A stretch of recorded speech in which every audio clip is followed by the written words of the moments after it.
Hello दोस्तों, एक बार फिर से स्वागत है द बैंकिंग एरा की फैमिली पे। तो आई होप कि आप सब बढ़िया होंगे और अच्छे से अपनी तैयारी कर रहे होंगे। तो दोस्तों, जैसे कि आपको पता है, एसबीआई क्लर्क और आईबीपीएस क्लर्क का जो एग्ज़ाम है वो लगा हुआ है और सभी अपनी अपनी तैयारी उस एग्ज़ाम को लेके बहुत जोरों ज़ोरों से कर रहे हैं। तो दोस्तों, मैं भी उसी ही चीज़ को आगे बढ़ाते हुए, जो मैं क्वांट में क्वेश्चन आए हुए हैं आईबीपीएस क्लर्क और एसबीआई क्लर्क के अंदर, मैं उसकी सीरीज करवा रहा हूँ। आज उसका पार्ट नंबर 16 करेंगे।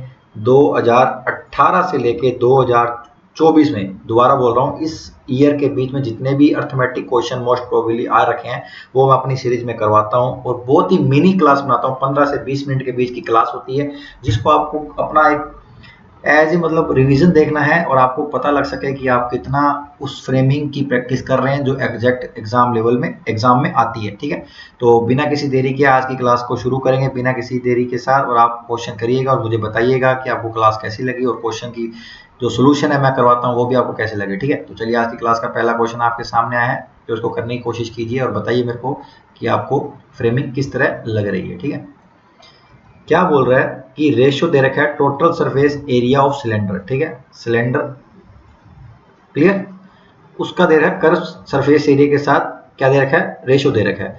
फिर बोल रहा है जो रेडियस है सिलेंडर की कितनी है, 24, और हाइट पूछ रहा है। ठीक है, अब आपको मैंने बता रखा है मेंसुरेशन का जब भी क्वेश्चन आता है मेंसुरेशन का, तो आपको उसमें केवल क्या याद रखना है, फॉर्मूला याद रखना है। ठीक है, तो अपने जो बोल रहा है उस चीज को फॉलो करेंगे। ठीक है, टोटल एरिया जिसको बोलते हैं टीएस से, टोटल सरफेस एरिया, उसका फॉर्मूला होता है 2 pi are plus H. Clear, और कर्व सरफेस एरिया का फॉर्मूला होता है 2 पाई आर एच। ठीक है, ये दोनों फॉर्मूले आपको पता होते हैं। तो उसका रेशियो क्या दे रखा है, 7:6 दे रखा है। ठीक है, ये 2 पाई आर से ये 2 pi R cancel, R plus H upon H रहा। ठीक है, 7:6, एच का रेशियो यहां से दे रखा है कितना, 6, और आर प्लस एच का कितना है, 7। तो एच की वैल्यू यदि 6 होगी तो आर की वैल्यू कितनी होगी, 1 होगी।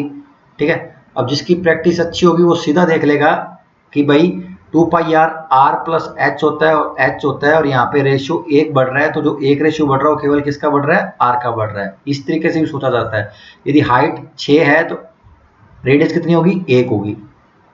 तो पता लग गया रेडियस का रेशियो 1 और हाइट का रेशियो कितना, 6। तो अपने को दे रखी है रेडियस, तो रेडियस मतलब एक रेशियो की वैल्यू कितनी, 24। तो हाइट की कितनी होगी, इनटू क्या करेंगे 24, और आंसर क्या आएगा, 144। 144 मीटर अपना क्या आएगा, फाइनल आंसर होगा।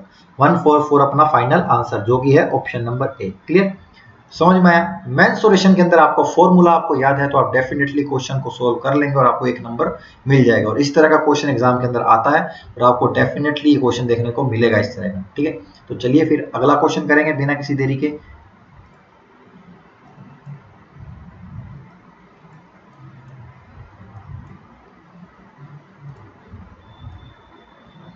चलिए, एवरेज का क्वेश्चन है। ठीक है, बताइए क्या आएगा। क्या बोल रहा है, एवरेज देखा राम का, डिलो का और विक्रम का कितना, 48 ईयर। ठीक है, राम है, डिलो है, विक्रम है। एवरेज यदि 48 है तो टोटल कितना होगा, 48 इंटू 3 कितना होगा, 144। क्लियर, अब बोल रहा है रेशियो दे रखा है उनकी एज का 16 साल पहले, ये चीज मेन है। 16 साल पहले उनकी रेशियो का एज कितना दे रखा है, आर का, डिलो का और विक्रम का कितना है, 5:3:4। ठीक है, रिस्पेक्टिवली। अब पूछ रहा है द प्रेजेंट एज ऑफ डिलो। बस एवरेज के क्वेश्चन में ये जो प्रेजेंट है, 4 साल पहले 4 साल बाद, यही चीज मेन होती है, ये आपको ध्यान रखनी है। ठीक है, अब 16 साल पहले का रेशियो अपने को दे रखा है, तो 16 साल, अब अपने को एग्जैक्ट वैल्यू चाहिए, तो तीनों की टोटल वैल्यू आज की पता है, तो 16 साल पहले की 16 साल, ये भी 16 साल, ये भी 16 साल, ये भी 16 साल, तो टोटल कितना हो जाएगा, 48। तो 144 माइनस 1 माइनस 48 करेंगे तो 16 साल पहले तीनों की एज का योग कितना होगा, 16 साल ईयरगो में तीनों का एज का जो एज का सम कितना होगा, 96। और उसमें रेशियो कितना दे रखा है इन तीनों का, 5:3:4। तो टोटल रेशियो कितना हुआ, 12। तो 12 रेशियो की वैल्यू कितनी, 96। तो एक रेशियो की वैल्यू कितनी, 8। ठीक है, अब प्रेजेंट एज पूछिए डिलो की, तो 16 साल पहले डिलो की एज कितनी थी, तो इंटू 8 करेंगे तो 16 साल पहले थी 24। तो प्रेजेंट में निकालेंगे तो प्लस 16 करेंगे तो प्रेजेंट डेट कितनी हो जाएगी, 40 ईयर्स। प्रेजेंट डेट कितनी हो जाएगी, 40 ईयर्स। और ऑप्शन नंबर अपना है डी। क्लियर, समझ में आया? कॉन्सेप्ट अच्छे होते हैं, समझ में आता है और आपको अंडरस्टैंडिंग भी आपकी डेवलप होती है। मैंने कल भी एक रील बनाई थी कि आपकी अंडरस्टैंडिंग जितनी ज़्यादा अच्छी होगी, आपकी क्वेश्चन करने की कैपेबिलिटी और आपका जो टाइम है वो भी आपका रिड्यूस होगा, और नो डाउट आपका ये चीज़ें आपको बहुत हेल्प करेंगी। ठीक है, तो आप इसी तरह करते जाइए, तो नो डाउट आपको बहुत ज़्यादा मार्क्स, 30+ मार्क्स आपके कहीं नहीं जाने वाले। 30+ मार्क्स आपके डेफिनेटली आगे, जिन मैं जिस तरह बता रहा हूँ उस तरह करेंगे, क्योंकि मैंने खुद गेन करे हैं, एक बार नहीं, 2 बार नहीं, जितनी बार मैंने प्री दिए हैं, क्योंकि मैंने IBPS clerk, SBA clerk, SBA PO के प्री 5 से 7 बार, मैं 8 बार प्री दे चुका हूँ, तो नो डाउट मुझे पता है कि इस तरह की टेक्निक से नंबर आते हैं, तो आप भी इस तरह फॉलो कीजिए। ठीक है, तो ये था। तो अगला क्वेश्चन कीजिएगा और बताइएगा किस तरह की आपको चीज लगी। ठीक, चलिए, अपने को दे रखा है पार्टनरशिप का क्वेश्चन है, तो करिए। क्या दे रखा है? राकेश है और सैम है। ठीक है, बिजनेस मेंटर हुए। ठीक है, उन्होंने इन्वेस्ट कितना करा? 3:8 में। तो इन्वेस्ट राकेश और सैम का कितना दे रखा है? 3:8। और उसका रेशियो ऑफ टाइम पीरियड भी दे रखा है। उन्होंने जब इन्वेस्ट करा उसका टाइम पीरियड कितना है? 9:7। तो टाइम का रेशियो क्या है? 9:7। ठीक है, अब पूछ रहा है प्रॉफिट अर्न कितना किया है राकेश ने, और उसमें पहले दे रखा है कि जो सैम ने प्रॉफिट अर्न किया है ना, 3770 मोर है राकेश से। ठीक है, अब प्रॉफिट लॉस के अंदर आपको पता है प्रॉफिट जो होता है वो इन्वेस्टमेंट इनटू टाइम का पार्ट होता है, मतलब इन्वेस्टमेंट जितना किया और कितने टाइम तक किया वही क्या कहलाता है? प्रॉफिट कहलाता है। तो अपने को प्रॉफिट का रेशियो निकालना पड़ेगा, क्योंकि अपने को दे रखा है कितना ज्यादा है, तो इन दोनों को मल्टीप्लाई करें तो ये क्या आएगा? 27। इन दोनों को मल्टीप्लाई करें तो क्या आएगा? 57। ठीक है, अब प्रॉफिट का रेशियो आ गया। सैम कितना रेशियो ज्यादा है राकेश से? दिख रहा है ये 27 है, 29 है, 56 माइनस 29 करेंगे तो कितना ज्यादा है? 29 रेशियो ज्यादा है। और एग्जैक्ट क्वेश्चन में कितना ज्यादा दे रखा है? क्वेश्चन में दे रखा है 3770। ठीक है, तो एक रेशियो की वैल्यू कितनी होगी? 29 से कट जाएगा, 29 है 29, तो 8 बचेगा, फिर 7, तो 29 थी है 87, फिर 0, तो एक रेशियो की वैल्यू कितनी आएगी? 1330। ठीक है, अब पूछा राकेश का कितना प्रॉफिट है। यदि और सैम का पूछता तो भी बताते थे, राकेश का पूछा है तो राकेश का मतलब कितना? इंटू 27, तो 27 रेशियो की वैल्यू पूछी है, तो इसको मल्टीप्लाई करेंगे 27 से, तो मल्टीप्लाई कर दो, 0 का 0 है, 13 7 91, 9 26 और 9 35, 26 और 9 35, और अपना ऑप्शन क्या आएगा? बी आएगा। क्लियर, अपना ऑप्शन क्या आएगा? बी आएगा। अंडरस्टैंडिंग बहुत जरूरी है क्वेश्चन करने की, और एक कॉन्सेप्ट। ठीक है, कैलकुलेशन भी आप फास्ट रखिए। मान लिया आपकी अंडरस्टैंडिंग थी अच्छी, ठीक है, फिर आपने ये बना लिया, लेकिन आपकी यहाँ पे जो ये जो सोल्यूशन है ना, ये जितना फास्ट करोगे ना उतना आपका क्वेश्चन जल्दी सोल्व होगा, उतना आपका टाइम कम लगेगा। ठीक है, तो ये चीजें आपको ध्यान में रखनी है कि आपको किस वे में काम करना और किस तरह अपने को आगे बढ़ना है। ठीक है, तो ये चीजें ध्यान में रखते हुए आप क्वेश्चन कीजिए, तो डेफिनेटली आप अपना क्वेश्चन की जो अटेम्प्ट करने की जो नंबर ऑफ क्वेश्चन है वो ज्यादा कर पाएंगे। ठीक है, तो चलिए फिर अगला क्वेश्चन करेंगे। आप मुझे बताइएगा कि आपका जो सोल्यूशन है और आपके जो क्वेश्चन है आप सोल्व कर रहे हो किस तरह आपका हो रहा है। ठीक है, अब देखो क्या बोल रहा है, 2 नंबर का रेशियो दे रखा है कितना? 5:2 नंबर 1 और 2 लिख लेते हैं, 5:7। ठीक है, वो बोल रहा है ईच नंबर में 10 जोड़ा, कितना जोड़ा है? 10 जोड़ा। ठीक है, फिर रेशियो कितना हो रहा है? 3:4 हो रहा है। तो दोनों साइड से जब ये रेशियो का कॉन्सेप्ट है, जब दोनों साइड से सेम नंबर ऐड हो रहा है तो इन दोनों, फिर अपने को इन दोनों का देखना है, इन दोनों का डिफरेंस कितना है?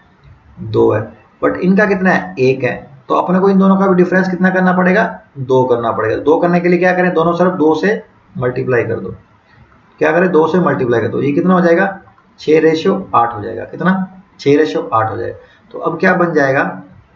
5:7, 6:8। ठीक है, ये कितना? 10, ये कितना? 10। ठीक है, अब देखो बढ़ कितना रहा है? 1 रेशियो, तो 1 रेशियो की वैल्यू कितनी? 10, इधर भी 1 रेशियो बढ़ रहा है, तो पहला नंबर कितना होगा? पहला नंबर को इंटू 10 करो तो पहला रेशियो कितना? पहला नंबर हो जाएगा 50 और दूसरा हो जाएगा 70। ठीक है, ये पता लग गया एग्जैक्ट। अब बोल रहा है कि if 25 is subtracted for each number then find the ratio, तो माइनस कर दो, -25, इधर भी -25, तो ये कितना हुआ? ये 25 हुआ, और ये कितना हुआ? ये होगा 45। ठीक है, अब रेशो निकाल दो, 5 से कट केगा 5 5 25, 5 से कट किया 9। तो एग्जैक्ट आंसर क्या आया जो उसने डिमांड करी है, 5:9 आया, जो कि है ऑप्शन नंबर ए। तो कौन सा है, ऑप्शन नंबर ए। क्लियर, समझ में आया? तो इस तरह आपको क्वेश्चन करना है और इस तरह ही आपकी अंडरस्टैंडिंग डेवलप करनी है, ठीक है। तो चलिए फिर अगला क्वेश्चन करते हैं बिना किसी देरी के।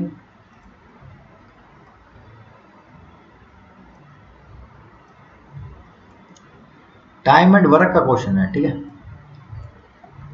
क्या बोल रहा है, पी एक काम को 24 दिन में, लिख लिया, पी एक काम को 24 दिन में, क्यू सेम काम को 32 दिन में, क्यू सेम काम को 32 दिन में। इफिशियंसी जो आर की है, मतलब आर दे रखा है, वो कितनी 14.28%। अब ये लिखें तो आपको पता होना चाहिए इसको क्या लिखते हैं, 1/7। परसेंटेज टू फ्रैक्शन आपने जब बेसिक सीखा था तो ये चीजें आपको सिखाई जाती हैं, तो आपने सीखी होगी। तो आर इतना मोर देन है सम ऑफ इफिशियंसी पी और क्यू से, ध्यान रखना, ठीक है। तो find the number of day are जब वो कंप्लीट करेगा 60% काम, सारा काम नहीं करवाना आर से, 60% काम करवाना है, वो पूछ रहा है कितने दिन में करेगा। तो दोनों का वर्क मान लेते हैं 96 एलसीएम, ठीक है, दोनों से कटने वाला। तो पी की इफिशियंसी कितनी 4, क्यू की कितनी 3। अब कितनी ज्यादा है, 1/7 पी और क्यू के प्लस से 7, और कितनी 1/7 ज्यादा है, तो 1 ज्यादा है 7 पे, तो आर की इफिशियंसी कितनी हो जाएगी, 8 हो जाएगी। +1 कर देंगे, कितनी हो जाएगी, 8 हो जाएगी। पता लग गया इफिशियंसी। अब काम कितना करवाना है, आर से 60% करवाना है, ठीक है। ये वर्क है, टाइम निकालना, तो नीचे एफिशिएंसी आएगी, ये वर्क एफिशिएंसी, एफिशिएंसी कितनी 8। क्लियर, 1 0 से 1 0 गई, 12 8 से कट किया 12, ठीक है। तो ऊपर क्या बन गया 72, नीचे है 10, तो टोटल टाइम कितना लगेगा 7.2 डेज। और ना पहला ना तो ऑप्शन आएगा none of this. Clear, none of this. तो मैं इसलिए आपको बोल रहा हूँ ये चीजें आपको बहुत इंपैक्ट करेगी, आपकी अंडरस्टैंडिंग अच्छी होनी चाहिए। बार बार हर क्वेश्चन में बोल रहा हूँ, आपके कॉन्सेप्ट अच्छे होने चाहिए, ठीक है। प्री का एग्जाम बहुत हलवा है, बहुत इजी होता है निकालने के लिए। मेन है मेंस का, क्योंकि मेंस के क्वेश्चन के अंदर क्वेश्चन डाला होता है, उसको चीज करने के लिए आपके ये बेसिक कॉन्सेप्ट यदि अच्छे नहीं होंगे तो आप मेंस को कैसे कर पाएंगे। आप खुद इस चीज पे विचार कर सकते हैं। तो चलिए फिर अगला क्वेश्चन करें बिना किसी देरी के।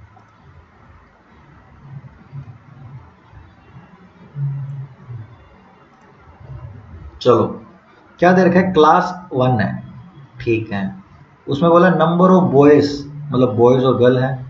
अब देखो 16.662 को क्या बोलते हैं, 2/3, क्या बोलते हैं 2/3, ठीक है। मोर है गर्ल्स से, ठीक है। अब समझना, यदि गर्ल 3 है तो 2/3 मतलब बॉयज कितने 5। क्लियर। क्लास 2 है, उसमें नंबर ऑफ गर्ल है लेस है बॉयज से, ठीक है। तो अब आपको पता है 12.5% को क्या लिखते हैं 1/8। तो बॉयज यदि 8 है तो गर्ल्स कितनी 1/8 कम है, तो गर्ल्स कितनी हो जाएगी 7 हो जाएगी।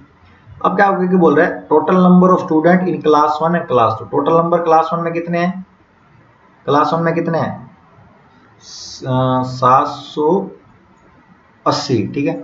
और क्लास 2 में कितने हैं 600, मतलब 15 रेशियो की वैल्यू कितनी 600, ठीक है, समझ गए। तो एक रेशियो की वैल्यू कितनी 40, ठीक है। तो अब पूछा क्या, बॉयज का डिफरेंस पूछा, तो बॉयज का ही निकालो 320। क्लियर, समझ में आया। 16 से ही 2/3 है ना, सॉरी ये 1/6 लिखते हैं, सॉरी मेरी गलती है। 16 से ही 2/3 को 1/6 लिखते हैं, ठीक है। तो ये गलती होगी, गर्ल्स बॉयज ज्यादा है, यदि गर्ल्स 6 है तो बॉयज कितने होंगे 7। तो 13 रेशियो की वैल्यू कितनी आप कहोगे सर 780, तो एक रेशियो की वैल्यू 60। तो यहाँ बॉयज कितने 60, 7 रेशियो की वैल्यू 720 420, यहाँ बॉयज कितने 320। दोनों का डिफरेंस पूछा है तो बड़े में से छोटा घटा देंगे, तो इसका और इसका डिफरेंस कितना है 100 है। तो वही अपना क्या है आंसर, जो कि है ऑप्शन नंबर ए। क्लियर, देखा। अभी मैंने भी कल यहाँ पे फ्रैक्शन में कैलकुलेट करने में दिक्कत हुई, तो यहाँ पे पता लग गया, मेरे को पकड़ में आ गया कि आपने गलत किया, तो यहाँ पे मैं दोबारा देखा तो 1/6 लिखते हैं। क्लियर, तो ये चीजें हैं जो आपको ध्यान में रखनी होती हैं, जो छोटी छोटी चीजें हैं जिससे क्वेश्चन सही होता है वो गलत हो जाता है। तो ये सब चीजें थी जो आज की क्लास का लास्ट क्वेश्चन ही था दोस्तों। तो इस तरह क्वेश्चन देखने को मिलेंगे आपको नो डाउट। और लास्ट तक जो देख रहा है उसका बहुत बहुत मैं आपको धन्यवाद देता हूँ। और जिन्होंने चैनल सब्सक्राइब नहीं करना है सब्सक्राइब कर लेना। इस तरह की क्लासें आपको देखने को मिलती रहेंगी। आगे आरआरबी की लिए क्लासें डिजाइन कर रहा हूँ मैं, तो वो भी क्लासें देखने को मिलेंगी, मेंस की क्लासें भी देखने को मिलेंगी। तो ठीक है दोस्तों, ये था। और लास्ट तक जुड़ने के लिए आपका बहुत बहुत धन्यवाद। इस तरह आप सपोर्ट करते रहें। तो सब्सक्राइब करना मत भूलिएगा और शेयर करना मत भूलिएगा। तो मिलते हैं नेक्स्ट वीडियो में, तब तक के लिए जय हिंद जय भारत।